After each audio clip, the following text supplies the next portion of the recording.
भाजपा आणि ठाकरेंच्या शिवसेनेतील मतभेद आता मिटणार, पुन्हा मन जुळणार अशा राजकीय वर्तुळात चर्चा रंगू लागल्यात। राजकारणात काही होऊ शकतं, भावी समीकरणांवरही मुख्यमंत्री फडणवीस यांनी हे मोठं वक्तव्य केलं। ठाकरे महाविकास आघाडी सोबत जातात, अजितदादा महायुतीत येतात, तर राजकारणात काही होऊ शकतं असंही देवेंद्र फडणवीस यांनी म्हटलं। तर फडणवीस आमचे शत्रू नाहीत, फक्त राजकीय मतभेद असल्याचं संजय राऊत यांनी वक्तव्य। सोबतच गडचिरोलीमध्ये मुख्यमंत्री फडणवीसांच्या कामाचं खासदार संजय राऊत यांनीही कौतुक केल्याचं पाहायला मिळालं। 2019 नंतर 2024 पर्यंत ज्या घडामोडी घडल्या त्यातनं मला एक गोष्ट लक्षात आली, नेव्हर से नेव्हर। म्हणजे कुठलीही गोष्ट होणार नाही असं समजून कधी चालायचंच नाही। काही होऊ शकतं, म्हणजे झालं पाहिजे असं नाहीये, पण काही होऊ शकतं। उद्धव ठाकरे तिकडे जातात, अजित पवार इकडे येतात, काय राजकारणात काही होऊ शकतं।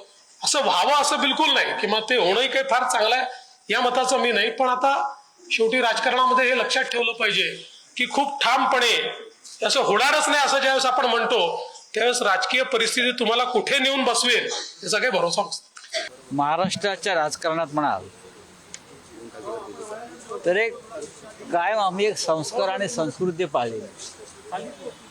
आम्ही निवडणुका एकमेकांच्या विरुद्ध लढलो, एकमेकांचा पराभव करण्याचा प्रयत्न केला, पण आमचा जो इंटरेस्ट आहे लोकशाहीमध्ये हा शेवटी राज्याचा विकास, जनतेचा विकास जे सरकार करतं विरोधी पक्षानं त्यांच्याकडे सकारात्मक दृष्टीनं पाहिला।